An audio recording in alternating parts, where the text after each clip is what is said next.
Alright, so this is going to be another movie review. This one's called Cannibal Holocaust, 1980. This is the granddaddy of all cannibal boom films from the 70s and 80s. I misspoke in my last video. I thought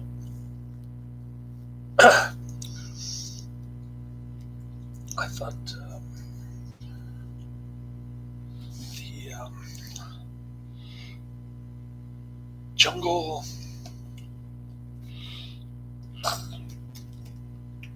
Holocaust. He was Umberto Lenzi actually was the director of this film who did Jungle Holocaust with the great Mimi Lai. So I stand corrected on that one.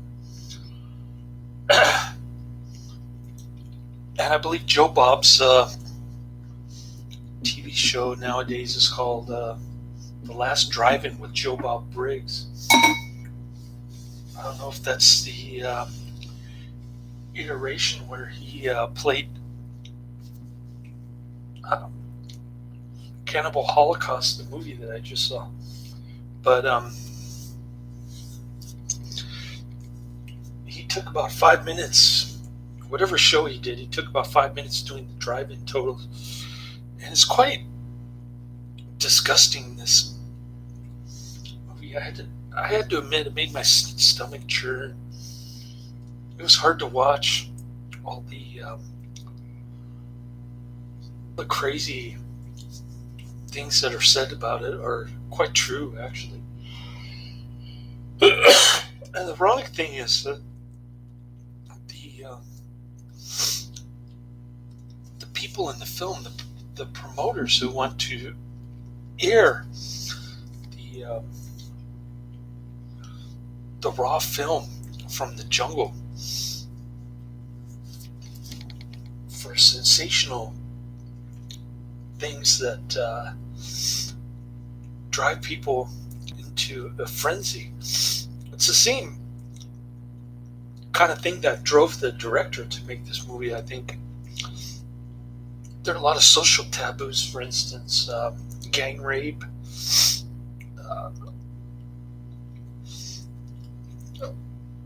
killing babies, or killing a baby, I guess, infanticide. Then we've got, what else? Oh, we've got the cannibalism. You don't really see the tree people tribe out there in the Amazon jungle eating too much human flesh. It looked like they were just ripping this guy's body apart. Pretty disgusting, and decapitating him and ripping apart his torso. So you see all the guts inside. It was so convincing that the director actually was charged with murdering the actors, but he brought one of the actors in the courtroom, so he was innocent of murder, but he was guilty of animal abuse. He had to pay a fine for that. The scene where the white people tear apart this turtle is really gruesome. Actually, all the scenes are really extended compared to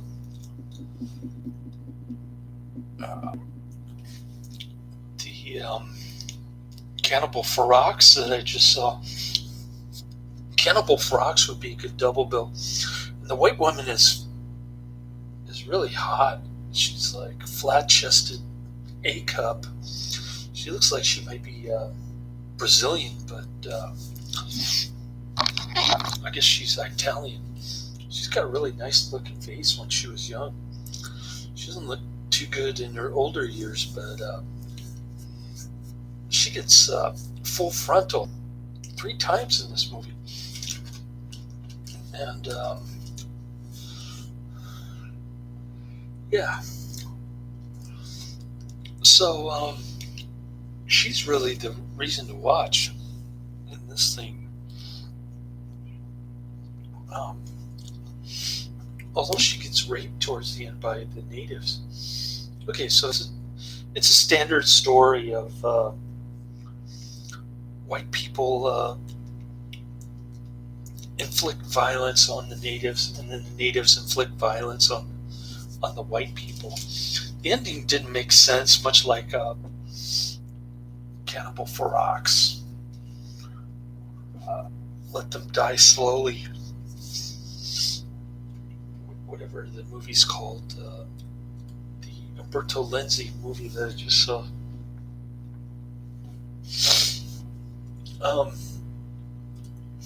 And this one has such a reputation. It was banned in 40 countries, and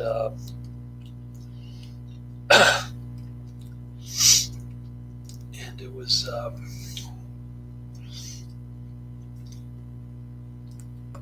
had such a bad reputation that it's gone mainstream. People calling it the first POV film.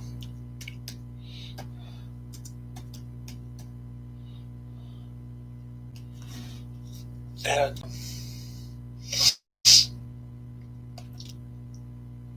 they're comparing it to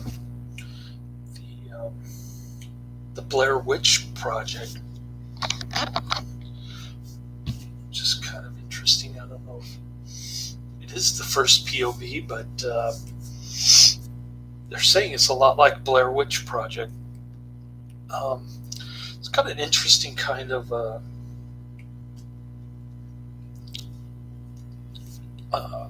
sequence to it. It starts out really in the middle of the movie, where the anthropologist guy is looking for the lost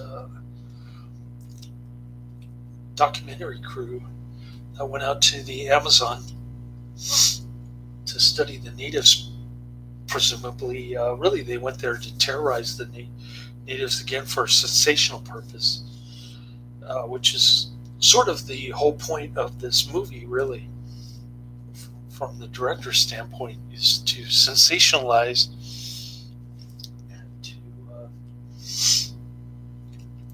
get people's attention with really sick and gut-wrenching scenes in this.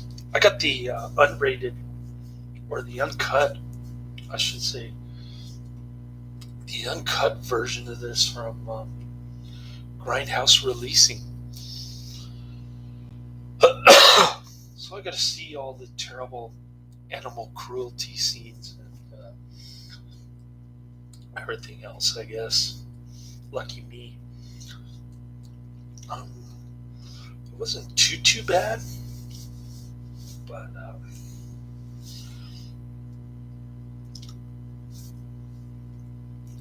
I was expecting to see a lot more cannibalism in this.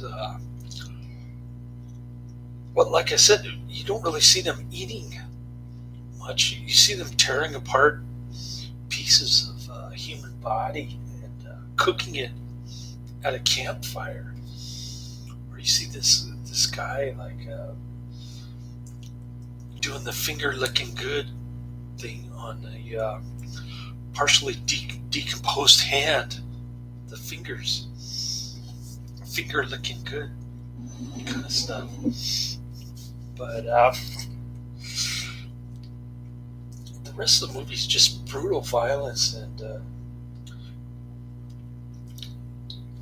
nudity. Fortunately, there's a lot of frontal nudity with guys too, not just the comely white gal. There's got an even flatter chest than the gal from Cannibal Holocaust. But she's extremely good looking in this. If I forgot to mention it, I think I did. Anyways, so the anthropologist is looking for the lost documentary crew, They get to the village. The guy gets naked in the river. The anthropologist guy. They shoot some rival natives just to sort of smooth the relations between Whitey and the natives. And he gets naked. He goes in the little pond there, and about 5 native gals are jerking him off and having rub-a-dub-dub kind of thing, group sex in the pond.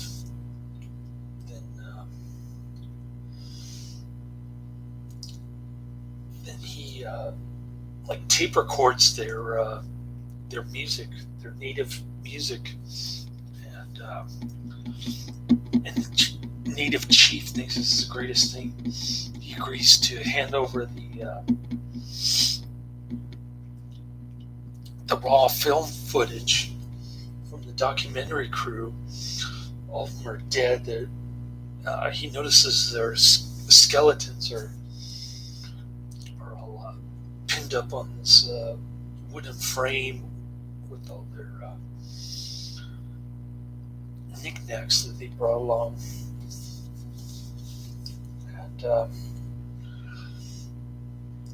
And so he brings it back and he starts watching the raw film footage. All of it is just one disgusting scene after another. Although it starts out with the white woman completely naked, just running around these 3 guys being filmed. Great looking body she had when she was in her 20s, I think.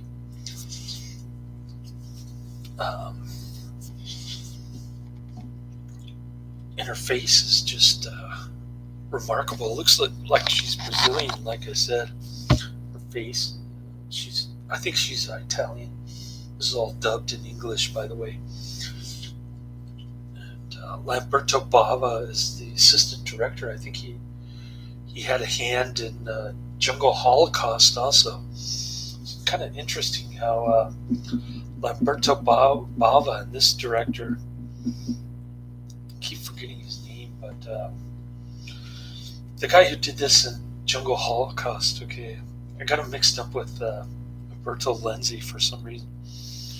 Probably because both are prolific cannibal boom directors, 70s and 80s. But there's the scene where they're just looking at this gal who was supposed to be a virgin, but she lost her virginity, so they stuck a pole through her body or something. And this came up in court. He had to explain that she was sitting on a tire and she had the other end of the pole in her mouth.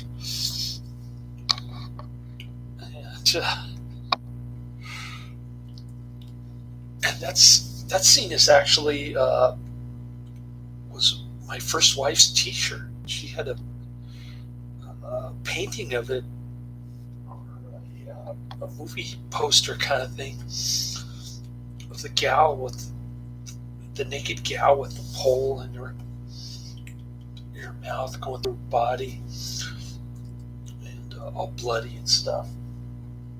She used to wear that at family holiday functions too, just to freak people out, I think. But I don't think she actually ever saw the movie. She just liked the T-shirt. She thought it was pretty cool.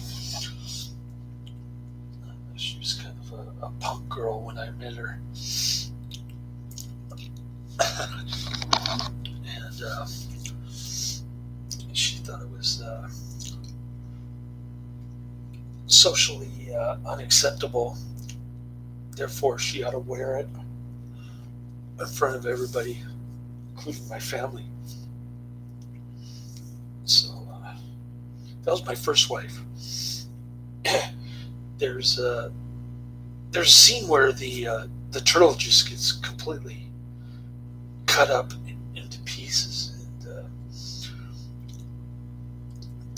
the comely white girl barfs when she sees it, but then she starts eating the stuff, and looks pretty nasty.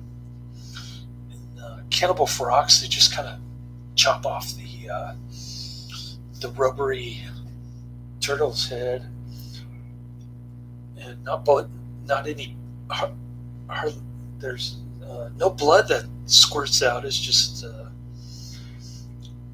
red stuff, but there's no blood squirting, so it's no big deal in Cannibal Holocaust. But this one is just a really long scene of them tearing apart this turtle.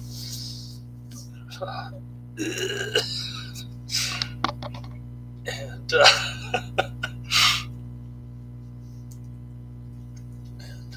they do some other things, like they kick this pig around and they shoot it.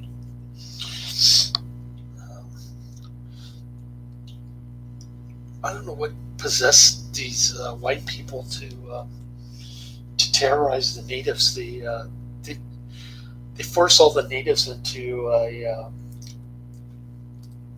little straw hut kind of deal, and then they light it on fire with all the natives inside. I don't know why they did that. I guess they're trying to be sensational, like the director of this movie.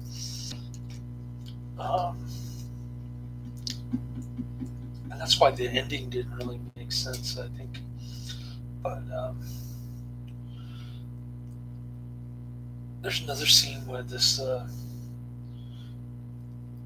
native gets gang raped by the three guys in the mud, and the white girls try to fight with them, trying to stop them, and not having any success. They just kind of push her away like an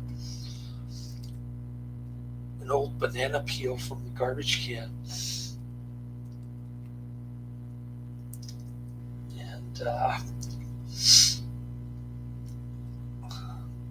And then one of the guys starts humping her, having sex with her. It looks like dry humping, but she's completely naked, full frontal, of course. And they're doing this right in front of the natives.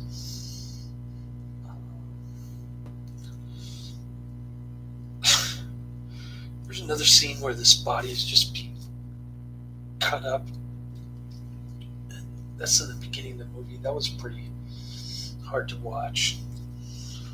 A lot of scenes are hard to watch. They're more drawn out and longer than the Cannibal Holocaust scenes. It's just very difficult to see some of this happening. Not so much the animal cruelty, although the troll scene was gross. Not from a standpoint of animal cruelty, but just it was disgusting to look at.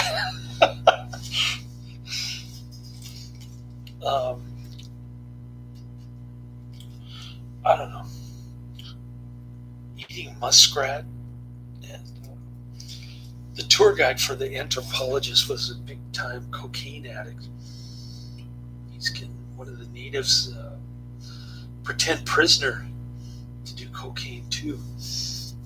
And anyways, there's all kinds of taboos in this movie. Like I said, it's just too many for me to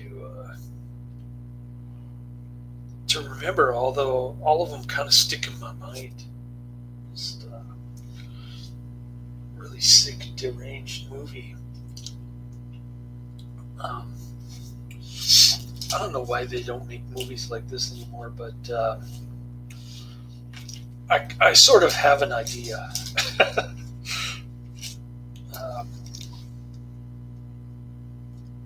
Definitely appeals to the exploitation crowd, for sure. there's so many exploitation elements to this movie. It's almost like a horror movie, but brutally realistic kind of violence and torture scenes. I haven't seen a Serbian film, but I heard that one was pretty hard to watch. So this one definitely tests the limits of human decency, to say the least. And I was glad I saw it. I sat through it. I was expecting a lot of disgusting stuff, and I was right. I actually saw a lot of disgusting stuff. So the one saving grace, though, was the naked white woman in this one, whatever her name is. She's super hot, in her 20s, and yeah, 3 scenes of full frontal was more than enough to give this one 5 out of 5 stars. Laters.